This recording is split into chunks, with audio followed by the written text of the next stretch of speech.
Oke teman-teman, kali ini kita akan melakukan regresi data panel. Baik, pertama-tama itu kita lihat dulu datanya ya kawan-kawan. Oke, jadi ini adalah data yang telah kami sediakan.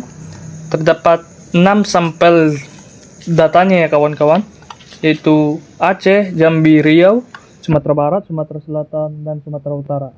Baru rentang waktunya itu sebanyak 1, 2, 3, 4, 5 sebanyak 5 tahun, yaitu antara tahun 2020 sampai tahun 2024.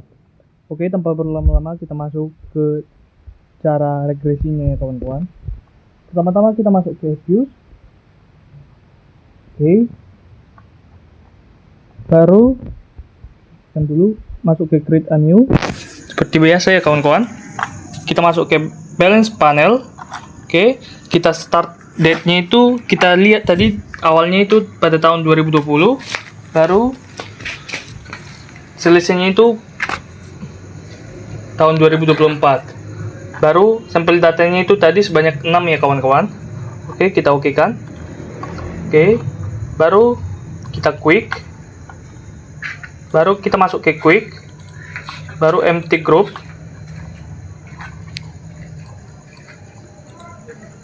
Baru data yang tadi kita copy.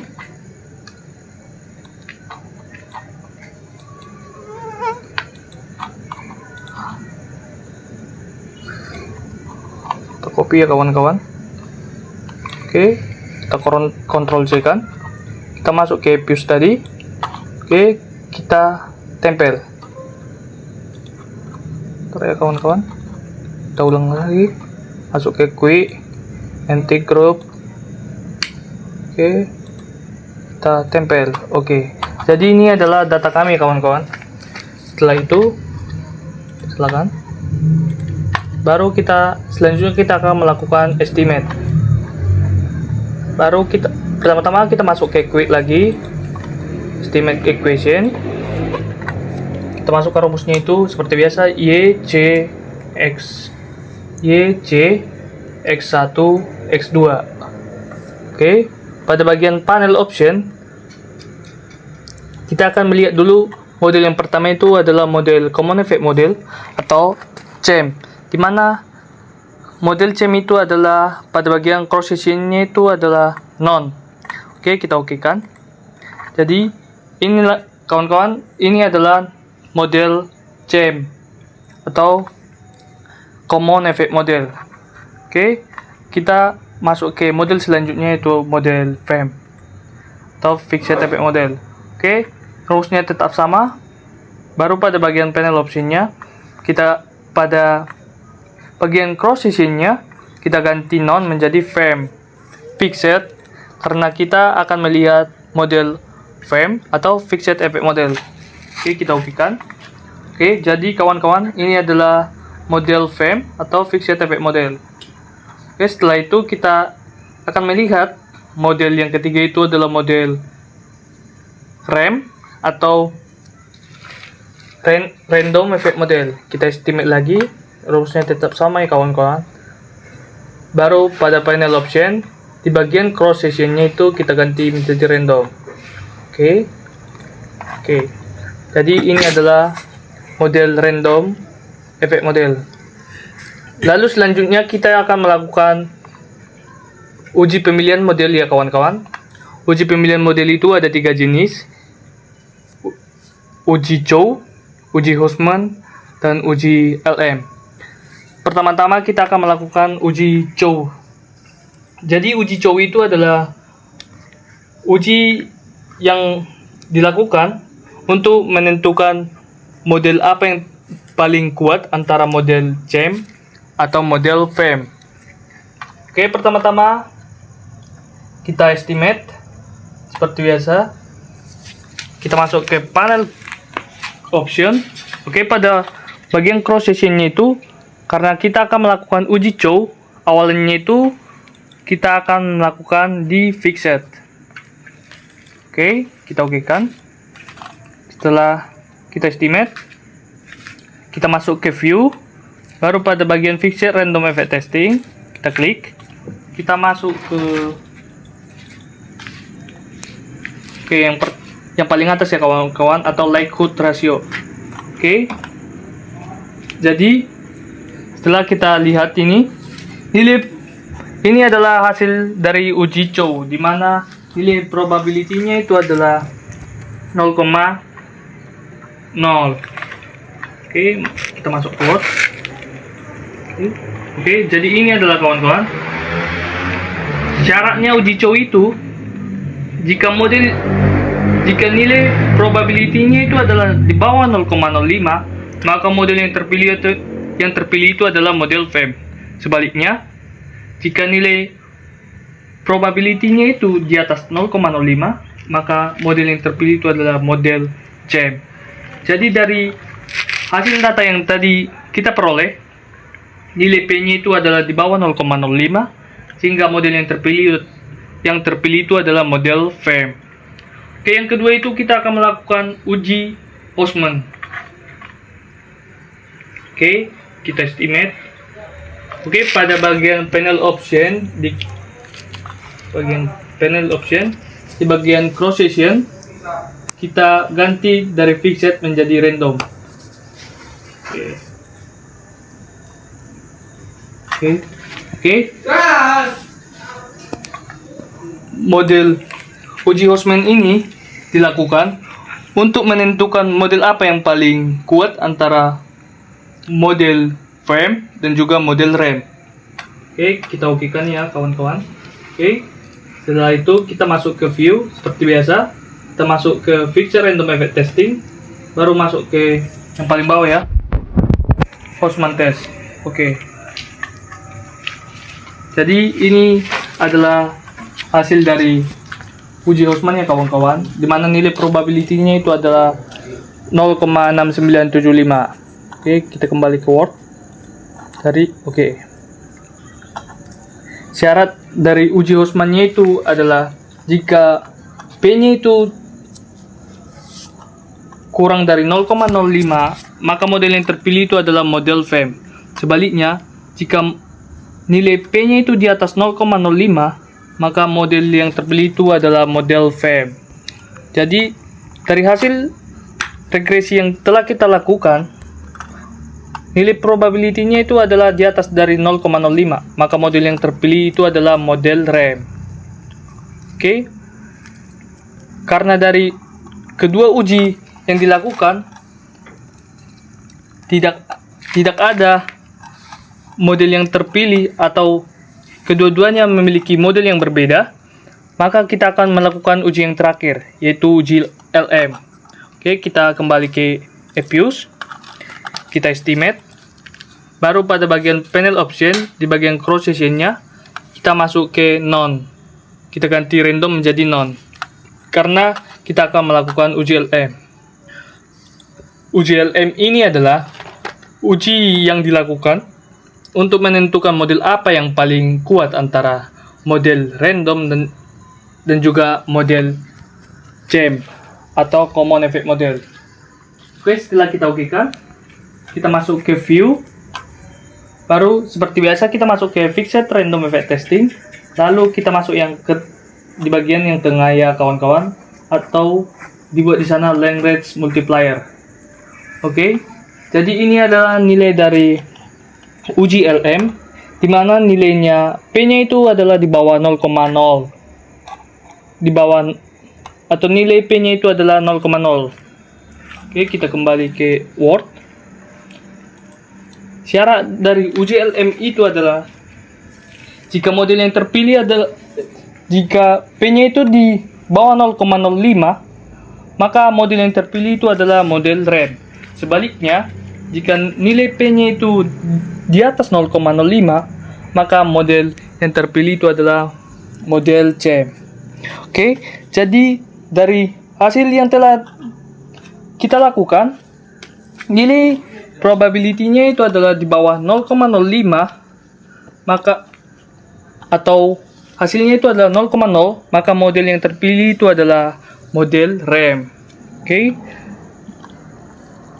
Setelah kita lakukan ketiga uji tersebut, dua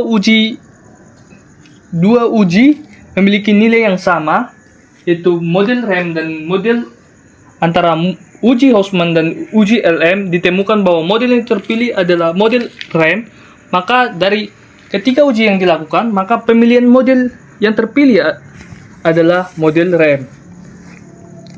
Oke, setelah kita dapat pemilihan modelnya itu adalah model RAM, maka selanjutnya kita akan melakukan uji asumsi klasik. Oke. Uji asumsi klasik itu ada 4 ya kawan-kawan.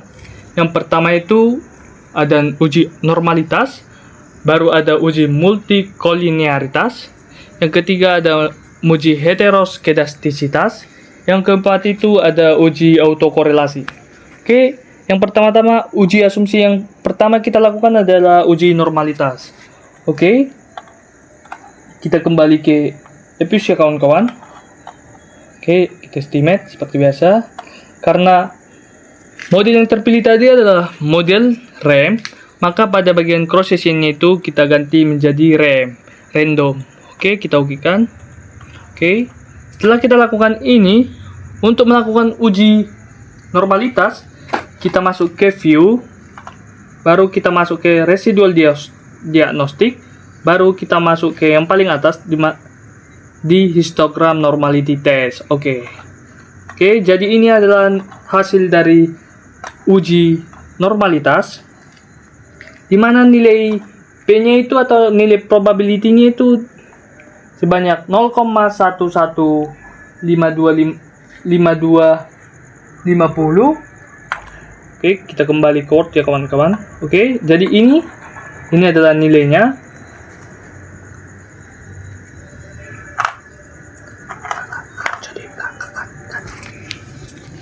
Kamu benar syaratnya. Oke, berdasarkan hasil yang telah kita peroleh tadi, nilai P-nya itu atau nilai probability-nya itu adalah 0,115250 atau lebih besar dari syaratnya uji normalitas yang harus lebih besar dari 0,05. Jadi kesimpulannya itu bahwa berdasarkan uji Jarque-Bera diperoleh nilai probability sebesar 0,11520 yang artinya lebih besar dari nilai 0,05. Hal ini menunjukkan bahwa residual berdistribusi normal sehingga asumsi normalitas dalam model regresi telah terpenuhi.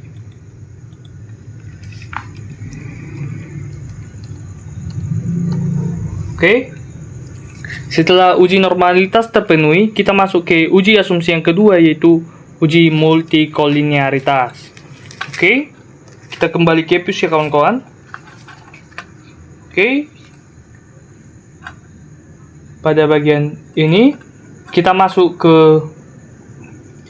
quick, baru kita masuk ke group statistik, baru kita masuk ke correlation. Baru kita masukkan variabel bebasnya kawan-kawan, di mana variabel bebasnya itu X1 dan X2. Oke, kita okekan.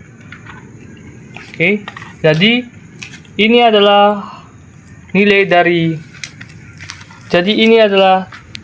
uji multikolinearitas.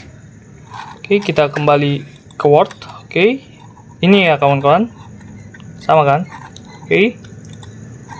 Oke, berdasarkan tabel matrik korelasi Perron, diperoleh nilai korelasi antara X1 dan X2 sebesar 0,441103,688. Seluruh nilai koefisien korelasi antara variabel X1 dan X2 tersebut lebih kecil dari 0,85, di mana syarat uji multikolinearitas yaitu tidak boleh lebih besar dari 0,85. Dengan demikian, dapat disimpulkan bahwa model terbebas dari gejala multikolinearitas atau lulus uji multikolinearitas.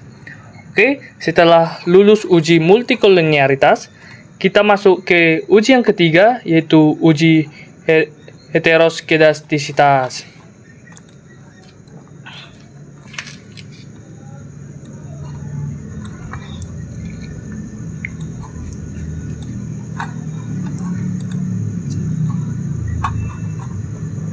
Bentar ya kawan-kawan. Oke, kita masuk ke fuse ya kawan-kawan. Oke, kita salahkan dulu, kita delete. Oke, pada bagian ini kita view, baru kita masuk ke actual filter residual untuk menentukan uji heteroskedastisitas. Setelah pada bagian actual filter residual, kita masuk ke residual graph. Oke, ini adalah uji heteroskedastisitas. Jadi syarat nilai uji heteroskedastisitas ini adalah nilainya itu tidak boleh lebih dari min 500 dan juga tidak boleh lebih dari plus 500. Jadi dari hasil nilai regresi yang telah kita lakukan pada uji heteroskedastisitas, bahwa ujinya itu tidak lebih dari plus 500 atau hasilnya itu 8, dan tidak lebih dari min 500 atau hasil yang kita peroleh itu adalah min 4. Kita kembali ke Word ya. Oke. Dari grafik residual dapat dilihat tidak melewati batas 500 dan plus dan min 500. Artinya di situ variabel residualnya sama. Oleh sebab itu tidak terjadi gejala heteroskedastisitas atau lulus uji heteroskedastisitas.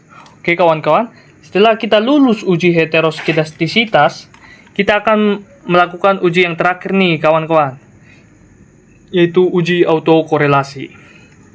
Oke, kita kembali ke fuse. Oke, kita estimate. Rumusnya tetap sama, panelnya tetap sama ya kawan-kawan. Oke, uji autokorelasi itu adalah kita akan melihat nilai DW-nya ya kawan-kawan. Ini nilai ini. Oke, bisa kita kopikan ya kawan-kawan. Oke, syarat dari nilai DW yaitu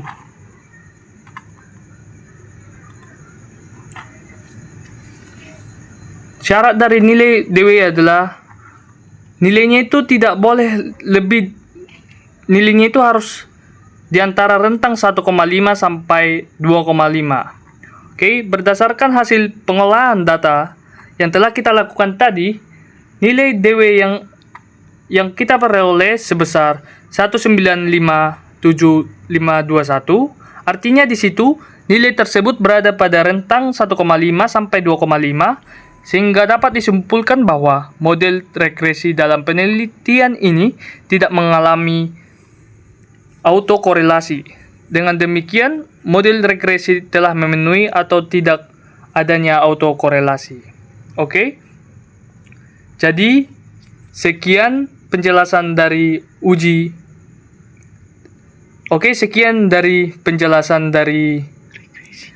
regresi data panel. Kami undur diri, terima kasih.